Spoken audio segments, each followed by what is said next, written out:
Assalamualaikum warahmatullahi wabarakatuh. Alhamdulillahirabbil alamin. Wassalatu wassalamu ala asyrafil anbiya'i wal mursalin wa ala alihi wa sahbihi ajma'in. Allahumma la ilma lana illa ma 'allamtana fa'allimna ma yanfa'una wanfa'na bima 'allamtana warzuqna ilman wa 'amalan mutaqabbala waradallahu ma'anna walidina wa masyaikhina wa muallimina wa an awliya'i ajma'in. Amma ba'd. Alhamdulillah, syukur kepada Allah SWT dapat kita meneruskan pengajian falsafah ilmu kalam pada malam ini. Jadi kita akan meneruskan malam kita lebih banyak kepada mukadimah. Di malam ni kita akan masuk kepada mukadimah muallif. Jadi masih lagi dalam mukadimah lah. Bismillahirrahmanirrahim. Qala musannif rahimahullah ta'ala wa naf'a bihi wa ulumihi fid dharain amin.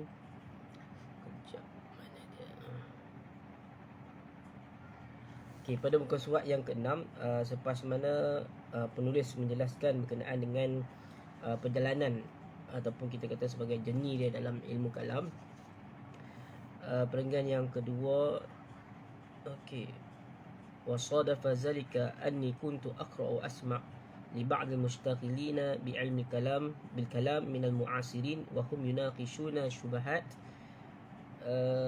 al-falsafiyah mu'asarah fata'ajjabu limaza ara al-quwwat wa diqqah fil munaqashah. Itu semalam kita baca, walakin la araha indama yasqutuha mutakallimuna mu'assiruna 'ala al-waqi'. Jadi dia nampak kat situ gap di antara ilmu kalam dan juga di antara mutakallimin, yang mutakallimin zaman sekarang lah. Kita dah jelaskan apa yang berlaku ataupun masalah dalam kalangan mereka yang mendalami ilmu kalam. Sebab antaranya adalah kita terlalu taklid kepada dia macam ni. Dia kita ada dalam satu perkara ataupun satu aqaid, kita panggil sebagai dalil, kita ada madlul dan juga ada dilalah. Jadi disebabkan oleh ketidaktahuan sebahagian daripada mereka yang berkecimpung dalam ilmu kalam berkenaan dengan kekuatan dalil, apa itu wasail, apa itu maqasid, apa itu ghayah di dalam sesuatu bidang ilmu, menyebabkan kita tidak tahu prioriti di dalam bidang ilmu tersebut. Dan kadang-kadang kita terlalu jumud kepada wasail, sedangkan di sana ulama mementingkan tentang ghayah, tentang maqasid. Tetapi kita terlalu mementingkan tentang wasail sehingga meninggalkan maqasid. Ini yang kebanyakan yang berlaku di kalangan kata-kata sebagai asatizah di zaman moden ini. Apabila kita terlalu mengikut ulama-ulama terdahulu dengan tanpa mengetahui kaedah istidlal mereka, kekuatan dalil mereka, bagaimana natijah yang diperolehi, apa lagi, status adillah dan kaedah istidlal, itu menyebabkan berlaku kelompangan yang sangat dahsyat. Dan sekiranya tidak diperbaiki, makin lama kita sebagai pembawa saja, naqal, dan kita adalah naqil, orang yang menakalkan sesuatu dengan tanpa memahami dengan mendalam. Jadi kita tidak tahu yang mana prioriti, mana yang utama, yang mana yang kita boleh tolak ansur, mana yang toleransi. Dan sebab bagi kita semua di dalam kitab akidah itu adalah usul akidah, dan kita tidak mampu untuk nak membezakan di antara mazhab dan usul mazhab. Ada orang tanya muka surat 6, muka surat 6 kita baru lagi, muka surat 6. Okey, jadi bila kita membaca dalam kitab-kitab turas tersebut, kitab-kitab turas ni dia adalah kitab silibus, dia adalah kitab madrasah, kitab yang dikaji atau kitab yang dipelajari, dan mestilah di sana ada yang disebut sebagai usul agama, usul din dan usul mazhab. Sebab tu kita dalam mengkaji benda tersebut, kita kena tahu perbezaan di antara usul agama dengan usul mazhab. Ini usul agama, usul din, ini adalah usul mazhab. Sebab mazhab akidah itu terbahagi kepada berapa. Dan sebab tu kita kena tahu kenapa berlaku perpecahan ataupun berlaku mazhab di dalam akidah.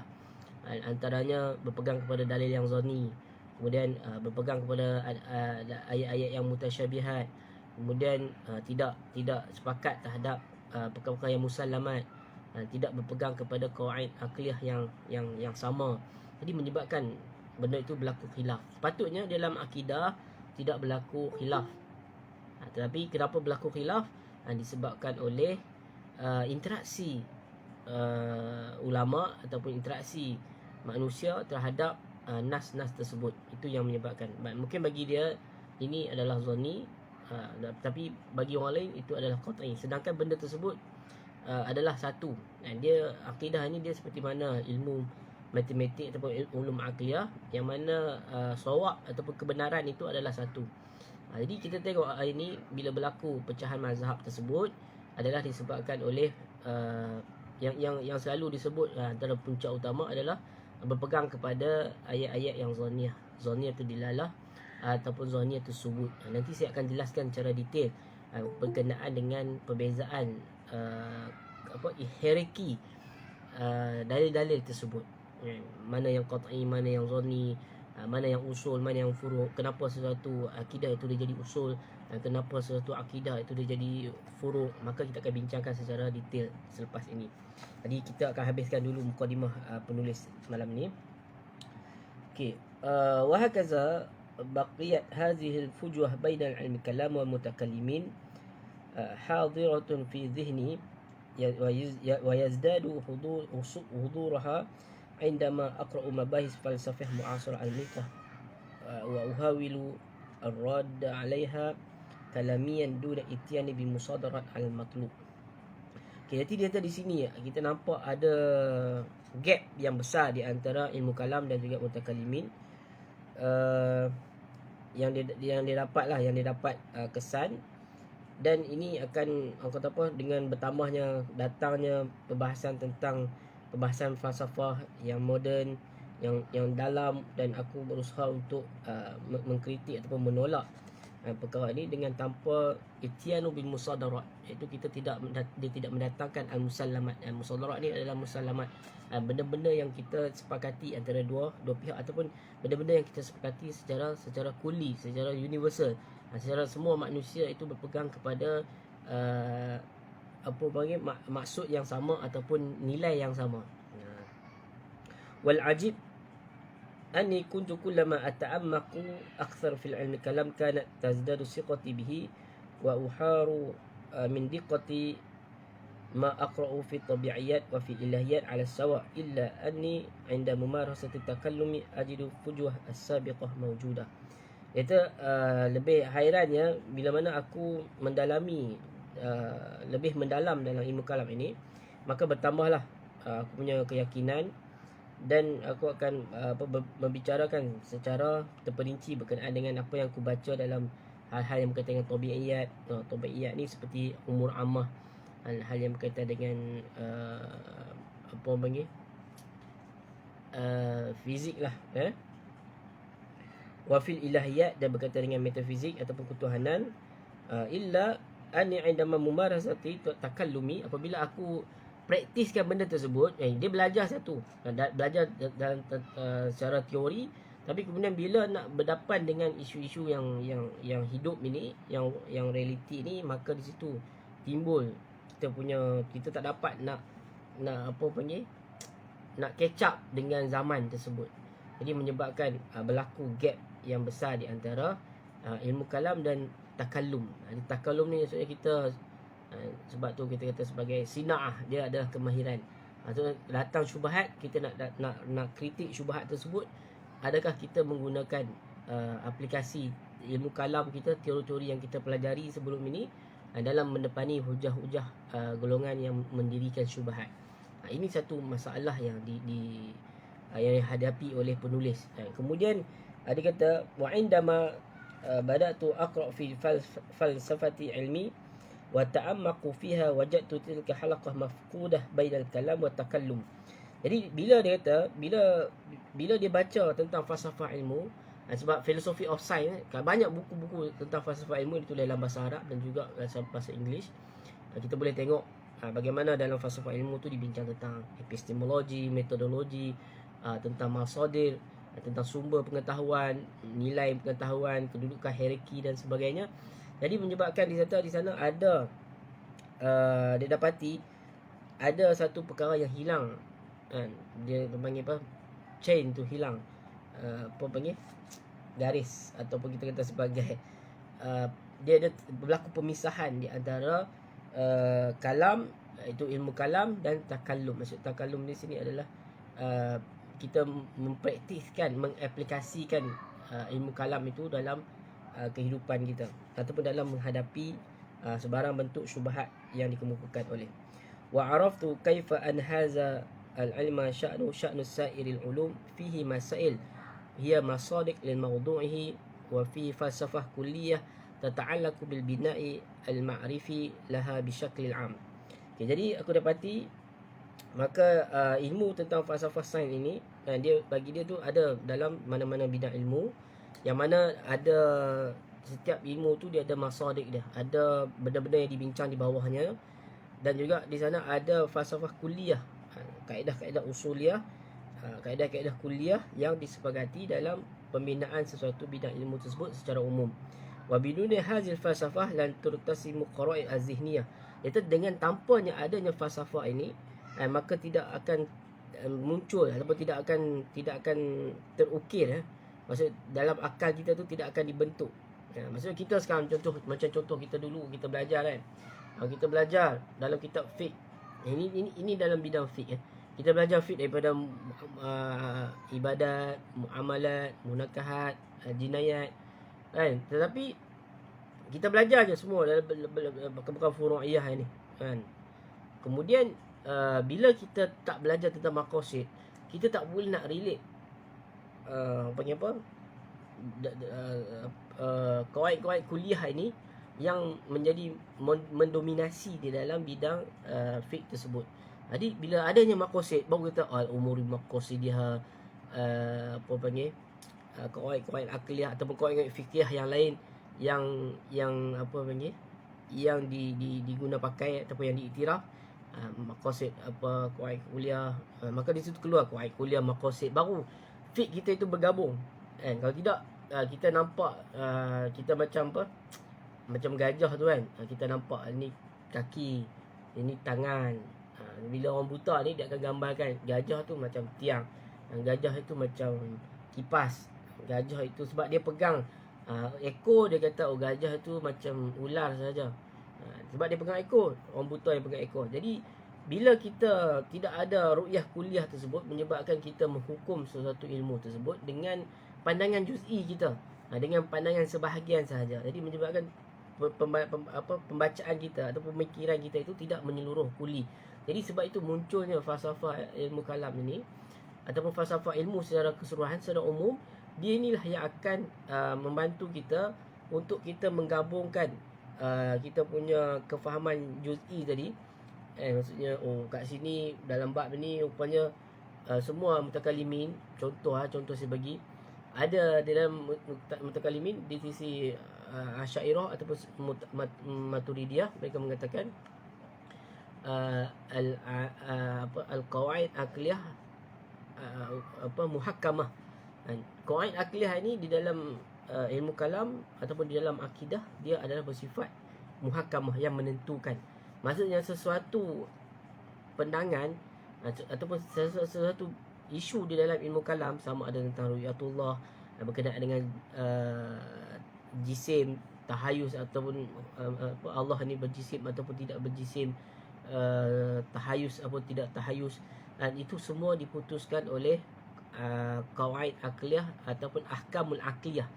Yang sebab tu kita tengok di dalam ilmu kalam ataupun dalam madrasah, contoh dalam kitab Umur Barahin, dalam kitab Aqaid Nasafi, asasan semuanya dimulakan dengan hukum akal. Jadi kalau kita tak faham benda tersebut, kita tahu kenapa tiba-tiba belajar tentang hukum akal. Jadi menyebabkan kita tak nampak kepentingan. Sedangkan itu adalah merupakan asas yang paling utama dalam ilmu kalam, sebab dia bersifat menghukum. Dia yang menentukan sesuatu aqaid itu diterima ataupun tidak. Macam contoh kan, ayat mutasyabihat. Okey, bila datang ayat mutasyabihat, maka ahkam akliyah ini akan berfungsi kat situ. Dan dia akan tengok ayat ini bercanggah tak dengan qawaid akliyah ataupun ahkamul akliyah. Okey, kalau bercanggah, maka ayat tersebut akan ditakwilkan dengan makna yang bersesuaian, dan ayat tersebut tidak dijadikan sebagai ayat usul akidah, sebab dia adalah ayat yang mutasyabihat, yang membawa kepada zaniyatu dilalah, yang membawa kepada petunjuk yang tidak jelas, ataupun petunjuk yang ada banyak maksud. Okey, boleh faham tak benda ni? Kalau ada soalan ataupun tak faham, boleh bagi tahu, saya akan jelaskan dengan lebih detail. Dan bagaimana qawaid kuliah ini berfungsi dalam sesuatu bidang ilmu. Jadi dalam kalau kita tengok dalam falsafah sains pun begitu. Kalau kita tengok dalam psikologi, dia ada qawaid kuliah dia, dia ada benda yang kita kata sebagai prinsipal. Kemudian dalam ekonomi begitu, dalam medik ataupun dalam bidang sains pun begitu, dalam bidang fiqh begitu. Ada dia punya qawaid aqliyah yang dikatakan sebagai memayungi gagasan dalam sesuatu ilmu tersebut. Jadi kalau kita tak mampu nak pasti benda tersebut, jadi akhirnya kita akan jadi seperti mana hari ini, golongan yang mana bila dia bercanggah dengan orang lain, dia tidak tahu di sana ada khilaf, di sana ada wijhatun nazar yang lain, di sana ada kedudukan dalil yang berbeza, ada benda yang tafriqah, furuq. Sebab dalam usul fiqh pun juga begitu, kita ada namakan sebagai furuq. Maksudnya kita mengetahui perbezaan yang halus di antara dua perkara yang berlainan. Jadi menyebabkan ahkam itu berbeza. Ini yang kata ahkam ni berbeza dengan sebab ahkam yang lain, sebab ada perbezaan yang membezakan di antara dua perkara tersebut. Jadi benda-benda tersebutlah yang akan membantu kita, iaitu falsafah kuliah ini. Tetapi dia kata wabiduni hazil falsafah lan turtasimu qara'at zihniyah. Sebab dia kata kalau tanpa falsafah ini, dia tak boleh nak jadikan kita punya otak tu, dia nak apa panggil kalau dalam architecture kan kita ada macam grand design kan. Contoh orang nak buat satu tempat besar, dia ada grand design dah. Maksudnya dia tahu lah, kat sini kita nak buat sekolah, kat sini dia nak buat masjid, kat sini dia nak buat dewan. Jadi pekerja-pekerja tadi, dia tak tahu grand design ni, dia hanya buat kerja saja. Ini contoh macam contoh, saya rasa Syekh Qardawi pernah bagi contoh. Dia kata seumpama kita ini dengan orang yang ini bukan, ini dalam kitab siapa nama tu The Science, Methodology of Science tu. Saya ada kitab tu. Okey, dia kata ada jenis ulama yang mampu untuk mengetahui tentang grand design sesuatu ilmu tersebut. Jadi kemampuan dia tu, dia tahu ini macam kita ni, sebahagian kita ni taklid, dan ada yang kita tak mampu nak berijtihad, dan kita ikut saja. Jadi kalau ulama yang mampu, lebih-lebih ulama yang mujadid lah, ulama yang mujadid, dia tahu ini benda yang kita boleh islah. Tapi kita ni macam pekerja-pekerja biasa lah. Kita engineer, arkitek suruh sila bancuh simen dekat sini, banner dekat sini buat bilik, tapi kita tak tahu gambaran tentang bangunan yang besar tersebut. Jadi itu yang dimaksud sebagai qara'at zihniyah. Maksudnya peta grand design di dalam kita punya otak kita. Jadi sebab itu kita tahu di dalam akidah bila orang sebut jauhar, kita tahu jauhar ni adalah dia bukannya mabadi, dia bukannya maqasid di dalam ilmu kalam, dia adalah mabadi ataupun muqawwimat bagi perbahasan al-ilahiyat. Jadi kita tahu kedudukan tersebut. Kenapa ulama bincang tentang jauhar, aurat ataupun maqulat asyarah di dalam kitab-kitab turas ilmu kalam ini. Sebahagian orang dia tak tahu, macam orang-orang yang bercanggah dengan contohnya Wahabi lah. Bila kita belajar tentang jauhar, aurat ni, dia kata apa tak ada dalam Al-Quran. Tapi mengaji yang tu buat apa? Sebab dia tak tahu tujuan kita belajar tentang maqulat asyarah tersebut adalah, ataupun mutaakhirin nama dia sebagai umur ammah. Umur ammah ni general, benda yang universal. Maksud dia adalah dia mustalahat lah. Jadi kita tengok dalam kitab mutaakhirin, semuanya umur ammah ni didahulukan. Jadi bincang tentang jauhar, aurat, al-wujud dan sebagainya, al-mahiyah. Itu dibincangkan dalam umur ammah. Sebab apa? Sebab itu adalah sebagai muqaddimah ataupun muqawimat. Dia adalah mabadi bagi maqasid dalam bab ilahiyat. Bila kita faham benda ni, baru kita faham tentang ilahiyat secara lebih syumul. Tapi kalau orang yang tak faham, dia akan nampak mengarut mengaji ni, Umur Amah ni mengaji tentang Jauhar Arak ni, ini semua Greek, ini semua filosofi, ini semua benda-benda yang mengarut, ataupun benda yang kita kata dalam benda yang tidak berkaitan dengan akidah. Al-Quran tak pernah sebut, Nabi tak pernah sebut. Jadi sebab itu munculnya perkara tersebut. Sebab mereka tidak ada qawaid kulliyah, mereka tidak ada general grand design bagi benda tersebut. Bagi kita belajar benda tu bukan sebagai maqasid, itu adalah sebagai wasilah untuk kita nak faham ilahiyat dengan lebih tepat. Sebab Allah kata laisa kamitsli syai' wa huwas samiul basir. Dan sesungguhnya Allah tidak sama sesuatu pun dengan dia. Dan banyak lagi ayat-ayat dia, lam yakul lahu kufuwan ahad. Menyebabkan kita terpaksa study benda itu, umur amah tadi, supaya kita dapat membezakan di antara benda tersebut dengan ketuhanan ataupun hal yang berkaitan dengan al-mujarradat, iaitu Allah Subhanahu Wa Taala. Jadi sebab tu kalau benda ni perlu kepada masa yang panjang untuk orang faham. Sebab dulu pun saya sendiri pun, kita masa sekolah kita belajar je, benda-benda tersebut tak faham pun. Sebab rupanya itu adalah asas, dia bukan dia adalah wasilah untuk kita memaham tentang ilahiyat dengan lebih baik ataupun lebih syumul. Maksudnya, jadi kalau kita menafikan Allah SWT mumatsalah itu, maka kita dapat tahu, ini mumatsalah. Kalau kita kata Allah Taala berada di mana-mana, berada di tempat ataupun tidak berada di mana-mana, itu membawa kepada mumatsalah, kepada benda-benda yang seperti mana makhluk. Jadi ini adalah satu perkara yang mustahil. Begitu juga dalam bab jadi yang saya nak jelaskan kat sini bahawasanya ahkamul aqliyah ataupun qawaid aqliyah, dia adalah bersifat muhakkamah di dalam akidah. Maksud dia yang akan menentukan kesahihan ayat sesuatu perkara, sesuatu akidah, sama ada hadis ke, ayat Al-Quran ke, dakwaan ke, syubhat ke, apakah. Jadi sebab tu kalau kita faham tentang benda ini, bila kita baca kitab Turas, kita akan tahu tentang kemahiran ataupun teknik, kaedah-kaedah yang digunakan oleh mutakallimin dalam menolak syubhat ataupun dalam mengisbatkan aqaid. Ini benda yang sangat-sangat penting. Okey, mana dia tadi? Lizalika al-ilmu fi zihni mutakallim wa yasbihu al-ilma binisbati lahu mujarrad majmu'atun min al-masail mujtami'a 'ala an-nahwuma. Okey. Inna likulli ilmin minal ulum, muka surat 7 perenggan yang kedua. Inna likulli ilmin minal ulum al-falsafah tabi'atun lahu wa mutafarra'ah anhu. Iaitu bagi setiap ilmu ni, daripada mana-mana ilmu, dia ada falsafah dia, ada filosofi dia, yang mengikut ilmu tersebut. Yang mana yang berkembang ataupun muncul, terbit daripada ilmu tersebut. Dia mesti wujud ilmu dulu.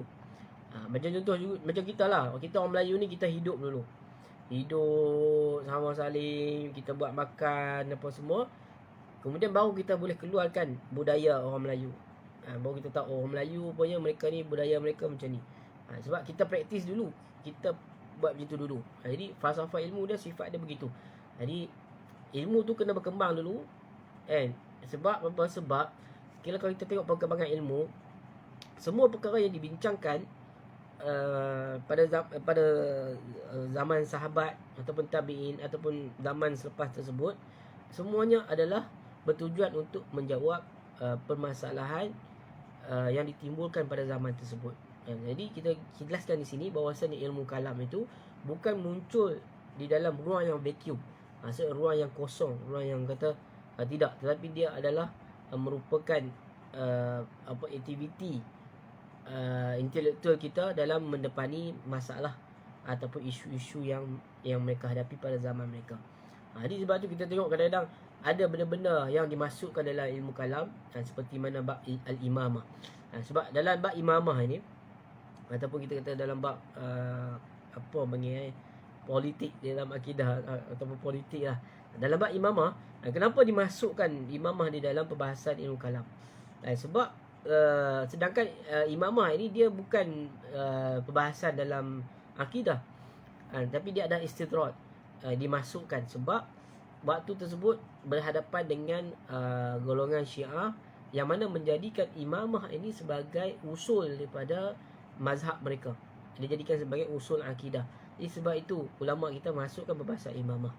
Jadi sebahagian pula orang tak faham pula dia pula pergi kata ni politik ada dalam akidah ni. Maksudnya politik ni akidah lah.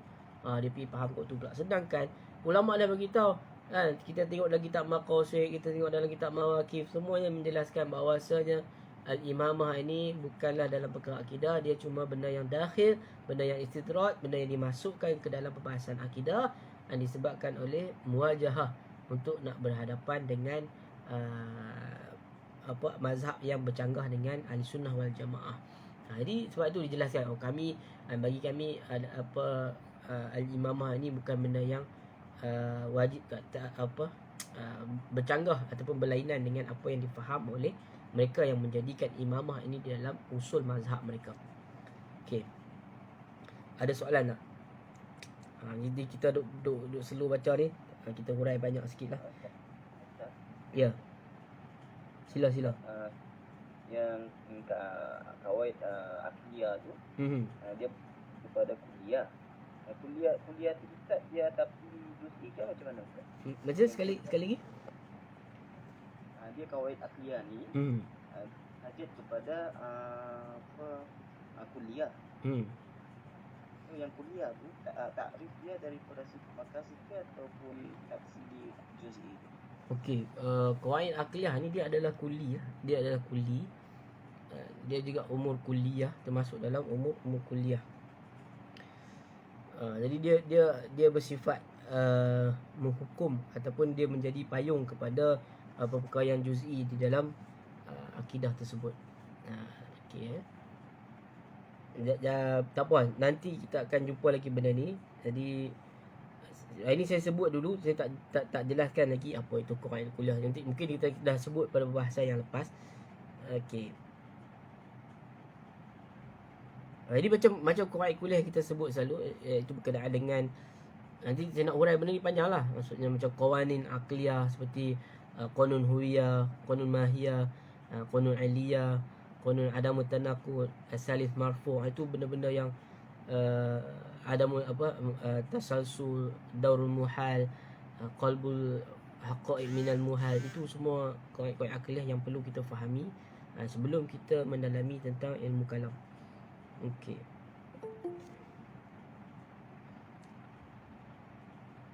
Okey, tak apa. Saudara Hazan ni nanti boleh PM saya. Boleh WhatsApp saya akan terangkan secara detail. Yang ni, yang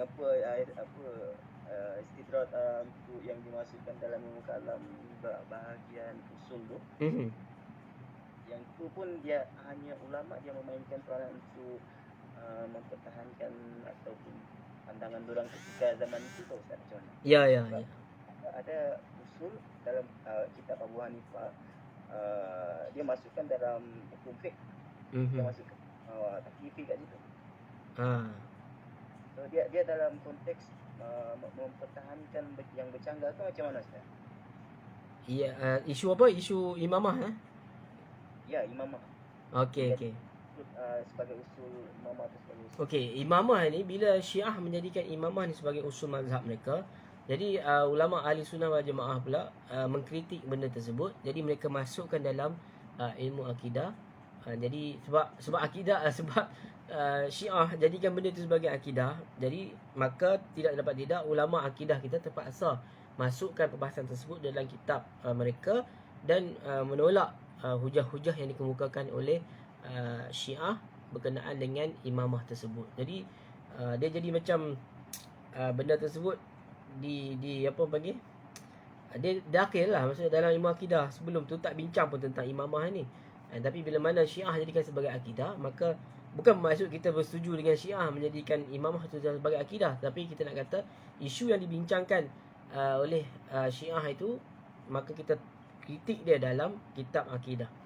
Sebab nak kata perbezaan mazhab tersebut, dia termasuk dalam syubhat-syubhat yang dikemukakan oleh aliran-aliran yang bercanggah dengan ahli sunnah wal jamaah. Okey. Jadi setiap ilmu ni dia ada falsafah yang mengikut ilmu tersebut, dan dia berasal, dia punya cabang itu adalah daripada ilmu tersebut. Wala yumkinuna al-wusul ila hadhihi al-falsafah tabi'ah ma lam tudawwan masail hadza ilmi. Kita kata kita tidak mampu untuk nak capai kepada falsafah yang kita kata sebagai falsafah yang mengikut ilmu tersebut, kecuali ilmu tersebut mestilah ilmu yang ditulis. Wa tamayyazu an masailil ulumil ukhra. Jadi di bawah ilmu dia ada masail. Jadi masail yang dibincangkan di bawah ilmu tersebut, bila dibincangkan oleh para ulama, maksudnya bincang tentang bab ilahiyat, bab sam'iyat, dalam bab iyat itu ada pula tentang sifat, tentang af'al, semua tu benda itu akan membentuk tentang falsafah tersebut. Dan masail itu adalah dia menjadi ciri-ciri kepada ilmu tersebut. Jadi dalam contoh perbezaan antara ilmu kalam dengan ilmu fiqh. Jadi ilmu fiqh ni berkaitan dengan af'al mukallafin, manakala ilmu kalam ni berkaitan dengan ahkamul i'tiqadat ataupun al-aqaid. Jadi masail itu berbeza, dia membentuk ilmu tersebut. Jadi sebab tu sebahagian kita tengok ada baru ni syubhat, dia kata dalam Al-Quran semua bercampur, dan dia kata tidak ada akidah pun, tidak ada fiqh pun, semua bercampur sekali. Fiqh, akidah, ibadat semua bercampur. Yalah, Al-Quran bukan kitab fiqh, dia adalah masdar. Ini perbezaan orang yang tidak faham. Dia kata kita kata Al-Quran itu bukannya kitab akidah, dia adalah masdar akidah. Kitab akidah itu adalah kitab macam Barahin, kitab tentang Al-Mawaqif, kitab tentang Aqaid Nasafi, itu adalah kitab akidah. Bukannya kita nafikan peranan Al-Quran, tapi kita meletakkan Al-Quran itu lebih tinggi daripada apa yang mereka letakkan yang sepatutnya. Jadi dia kata kita tak perlu kepada kitab-kitab akidah, kita rujuk terus kepada Al-Quran dan Sunnah. Ini masalah yang berlaku sekiranya tidak memahami tentang konsep ilmu. Apatah yang itu berlaku dengan Hizbut Tahrir. Apa komentar Ustaz Hizbut Tahrir? Adakah dia bodoh ataupun sebenarnya? Okey, Hizbut Tahrir ni pendapat peribadi saya lah. Okey, Hizbut Tahrir dia adalah satu gerakan yang bermula di Timur Tengah, maksudnya lebih-lebih lagi di Palestin. Dia punya asal itu kan Nabhani tu. Jadi gerakan tersebut kita kata sesuai untuk di tempat lokaliti tersebut, tapi tidak sesuai untuk nak dipraktikkan di tempat-tempat yang lain, ataupun kita nak ambil benda tersebut macam kita copy paste. Kita copy apa yang mereka perjuangkan di negara mereka untuk kita bawa ke negara kita ataupun di tempat-tempat yang lain, dan mereka memperjuangkan tentang konsep khilafah, memperjuangkan tentang konsep demokrasi, tak mau demokrasi dan sebagainya. Benda-benda yang berkaitan dengan barat, itu adalah benda yang tidak praktikal. Jadi sebagian ulama mengatakan Hizbut Tahrir ni adalah mereka ni berperang bukan pada medan perang. Maksudnya dia nak perang, tapi waktu zaman sekarang ni orang tak perang, orang berdamai, orang ada sistem, orang setiap negara ada dia punya sejarah dia, ada latar belakang, ada sakofah dia, ada kebudayaan dia sendiri, ada sistem dia sendiri. Jadi tak boleh untuk kita nak copy paste apa yang berlaku di tempat mereka itu untuk kita applykan di tempat yang lain. Jadi dia kata zihabul mahal. Kalau dalam istilah fiqh kata zihabul mahal. Maksud benda tu dah tak ada ruang untuk mereka. Tapi mereka sengaja nak bawa juga perjuangan tersebut. Nak legitimizekan, nak halalkan benda tersebut juga. Sedangkan mahal dah tidak ada, kan? Tempat nak letak benda tersebut sudah tidak ada. Jadi kita kata sebagai, yalah, kalau kita tengok afkar dia pun ada banyak yang hulu. Okey. Faham Faham Ustaz, faham. Okey. Falsafatu kullu ilmin hiya bimanzilati ma'qul tsani li hadzal ilmi. Jadi falsafah bagi setiap ilmu ni dia kedudukan dia itu adalah ma'qul tsani. Ma'qul awal itu adalah ilmu dia, ma'qul tsani itu adalah pecahan yang berasal daripada ma'kulul awal. Ini istilah mantik lah. فبعد تعاقل المسائل العلمية يأتي في المرحلة الثانية وضع تصور الكلية لشعور في العلم. Okay, selepas peringkat yang kedua itu, maka kita letakkan tasawur kuliah, iaitu kefahaman secara kuli bagi menjelaskan tentang sesuatu bidang ilmu. Wa taqsimu masail ila al-mabadi wal maqasid, iaitu kita membahagikan permasalahan ataupun perbincangan dalam setiap bidang ilmu itu kepada mabadi dan maqasid. Dan ada yang mabadi. Mabadi ni adalah benda yang berkaitan dengan wasilah, berkaitan dengan asas kepada suatu ilmu. Mana maqasid itu adalah tujuan ilmu tersebut. Jadi kalau kita tahu dalam setiap macam mantik kan, macam mantik, mabadi itu adalah qadiyah alfaz, qadiyah ta'rif, itu adalah mabadi. Maqasid dia adalah kias. Okey, ataupun kias lah, kias iktironi ke, kias istisnai ataupun burhan lah, maqasid kepada kias burhan, maqasid kepada ilmu mantik. Jadi kalau kita tahu sila. Makasih. Dia lebih pada peranan akal seharian kita berfikir, betul tak? Apa dia mantik? Makasih. Maqasid ni adalah tujuan matlamat daripada bidang ilmu tersebut. Macam ilmu kalam, maqasid dia adalah iman ataupun kita kata sebagai i'tiqad. Jadi mabadi dia itu adalah hal-hal berkaitan dengan qawaid aqliyah, umur amal dan sebagainya. Okey, jadi setiap bidang ilmu dia ada maqasid dia dan juga ada mabadi. Kalau kita mampu untuk nak membezakan di antara mabadi dan maqasid, maka kita dah ada peringkat tasawur yang pada peringkat yang permulaan. Maksudnya kita dah settle lah. Sebab dulu kita belajar mantik, kita tak tahu mabadi dan juga maqasid. Tapi bila kita dah matang, kita dah tahu rupanya apa yang kita belajar ni yang di awal tu tentang qadiyah, tentang alfaz, tentang ta'rif, tentang al-had, tentang kuliatul khams, itu adalah mabadi bagi maqasid kias. Bila kita nak buat kias, baru kita guna mabadi tadi. Sebab macam maqasid ni juga kita boleh katakan sebagai al-ghayah ataupun tujuan ataupun objektif bagi sesuatu ilmu.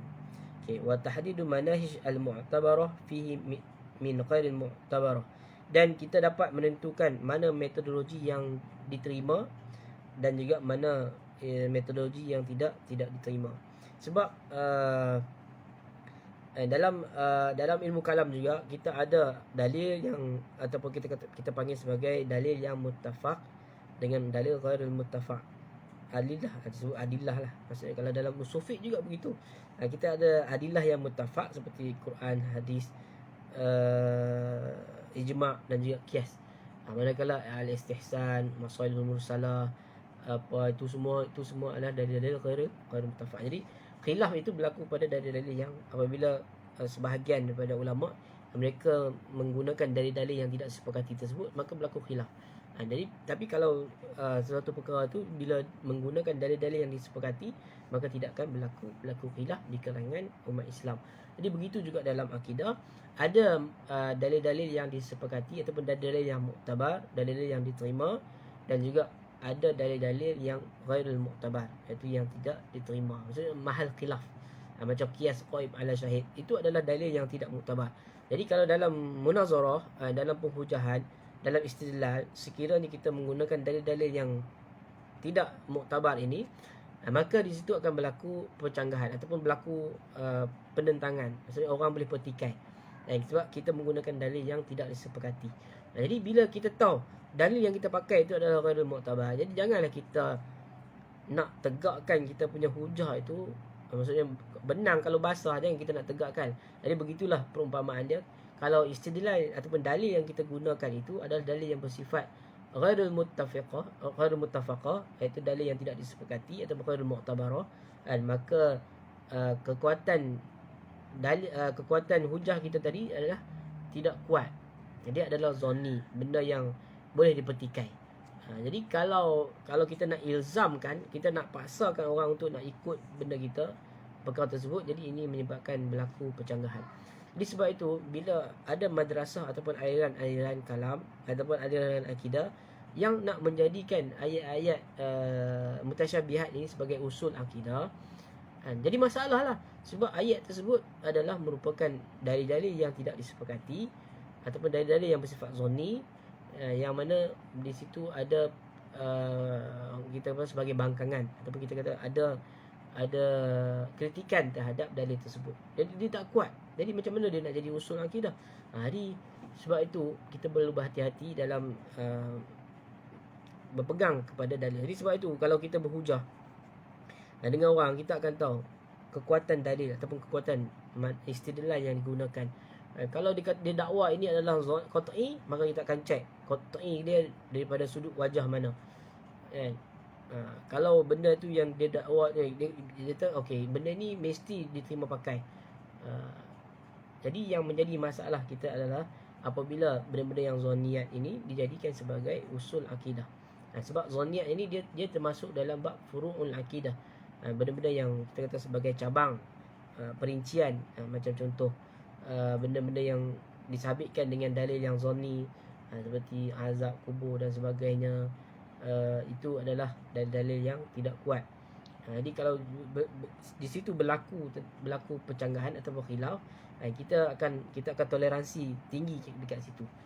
Jadi sebab itu bila kita tahu tentang kekuatan dalil bagi setiap istilah tersebut, maka kita akan kita punya dada kita akan lapang, pemikiran kita akan terbuka.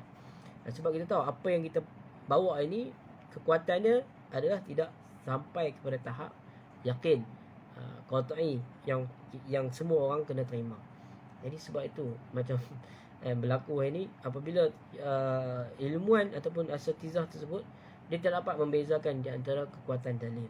Bagi dia kalau dia berhujah, itu adalah hujah yang sama, hujah yang qat'i, hujah yang betul, hujah yang tepat. Sedangkan di sana hujah itu ada peringkat-peringkat dia, ada kekuatannya, ada tahap-tahap dia punya. Nanti kita akan tentu dalam bab yaqiniyatul dalil. Dalam yaqiniyatul dalil ni kita akan bincang tentang keyakinan sesuatu dalil. Jadi dalam akidah, bila dia melibatkan aqaid, dia mesti berdiri di atas dari dalil yang yaqini, ataupun aqaid yang bersifat yaqiniyah. Jadi di sana akan bincangkan satu topik yang kita kata sebagai dia khususkan tentang yaqiniyatul dalil. Jadi kalau orang faham benda ni, dia tak akan bergaduh besar di dalam akidah ataupun bergaduh dengan tidak ada di sana had ataupun limit. Jadi dia tahu, di sini aku telah melampaui had qat'i, di sini aku telah melampaui ni dalil yang dibawa adalah qat'i, maka kena sepakat menerima benda tersebut. Macam contoh bila dalil tersebut adalah berdiri di atas qawaid akliyah, maka dia adalah qat'i.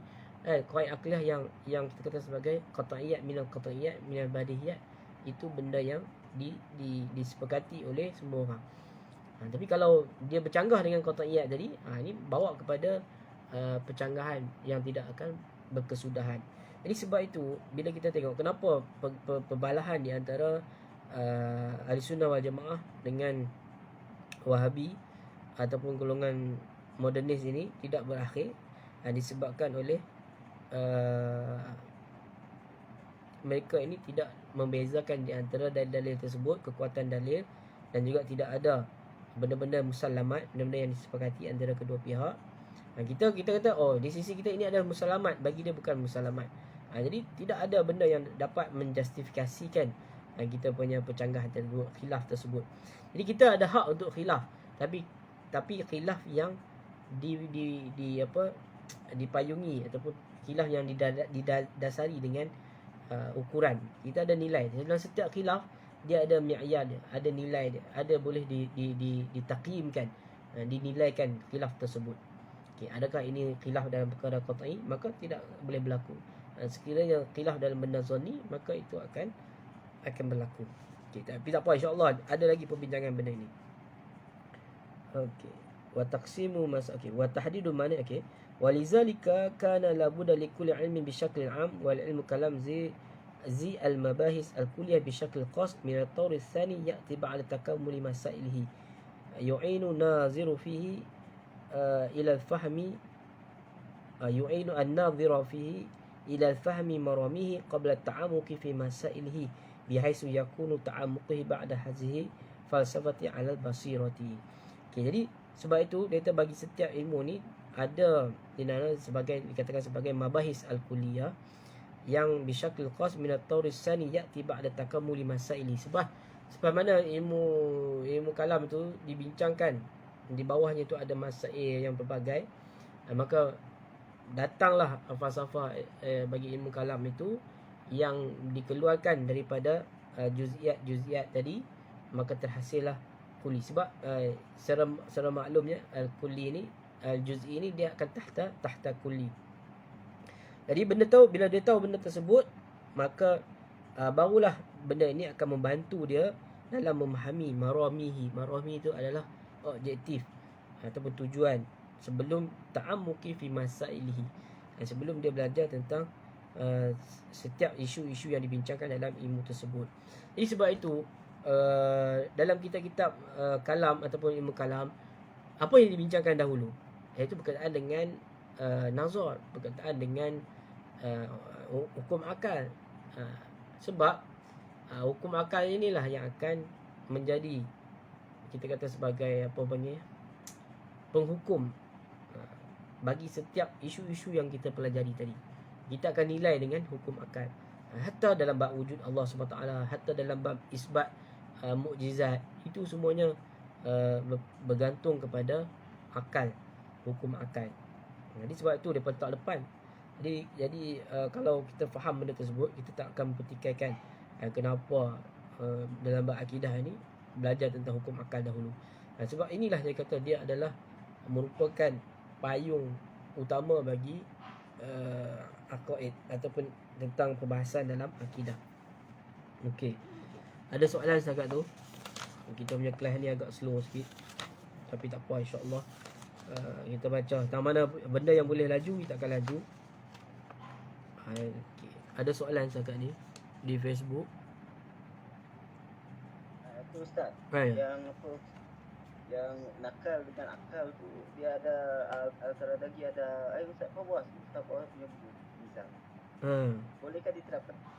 Ya, boleh. Okey, fiqhul mizan fiqhul mizan di dalam akidah. Itu kita kata mizan. Okey, sebab itu juga fiqhul mizan ini juga adalah sebahagian daripada qawaid kulliyah. Jadi dia di perbezaan di sini dalam akal, dalam akidah dia mesti berkaitan dengan yakin. Maka dalam satu kaedah tu, wa al-aqaid min babil yaqiniyat wal fiqh min babil zanniyat.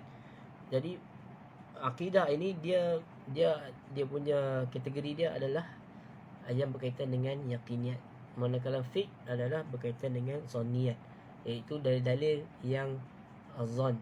Manakala akidah ini mesti dalil-dalil yang yakin. Itu perbezaannya di antara kalau kita nak mizankan akidah tersebut. Jadi sebab itu penting bila kita kata bukan semua hadis dan juga bukan semua ayat Al-Quran boleh dijadikan sebagai usul akidah ataupun boleh dijadikan sebagai akidah. Contoh ayat-ayat yang mutasyabihat, ayat-ayat yang zanniyat, ayat-ayat yang tidak jelas makna dia, yang mempunyai makna yang pelbagai, ataupun yang bercanggah dengan ahkamul aqliyah, bercanggah dengan qawaid aqliyah, maka ayat-ayat tersebut tidak dijadikan sebagai ayat-ayat akidah. Tapi kalau orang yang tidak ada kepercayaan ini, tidak ada perbezaan ini, bagi dia semua ayat Quran itu adalah ayat akidah, maksudnya kalau sebut tentang Allah SWT, semuanya dijadikan sebagai ayat akidah. Contoh ayat yanzilullah, Allah turun di langit, ataupun Ar-Rahmanu ala arsyistawa, ataupun ayat-ayat yazullahu fawqa aydihim, semua itu dijadikan ayat akidah. Sebab dia tidak tahu tentang kategori ayat tersebut dan dilalah ayat tersebut. Ya, betul Ustaz. Dia antara sunan Tuhan dengan mizan mukjizat. Ya, betul. Jadi kalau benda tersebut tidak dibezakan, maka kita akan jadikan semua dalam Al-Quran itu sebagai ayat akidah dan kita paksakan orang. Jadi orang yang tak ikut kita, kita akan salahkan dia. Oh, kenapa kamu tak beriman kata Allah itu ada tangan, sedangkan Al-Quran secara jelas menunjuk Allah itu bertangan. Nampak tak? Jadi benda tu dijadikan sebagai usul akidah dan akhirnya bawa kepada pertumpahan, percanggahan, perbalahan, permusuhan di kalangan umat Islam. Sebab dijadikan ayat-ayat yang mutasyabihat ini ataupun ayat-ayat Al-Quran yang bukan ayat yang qat'i dilalah, jadi jadikan sebagai ayat, sebagai akidah kita. Jadi bawa masalah lah. Masalah tu bukan berpunca pada kita, masalah itu punca pada mereka. Jadi sebab itu muncul masalah yang tak boleh nak diselesaikan. Okey. Ada lagi soalan?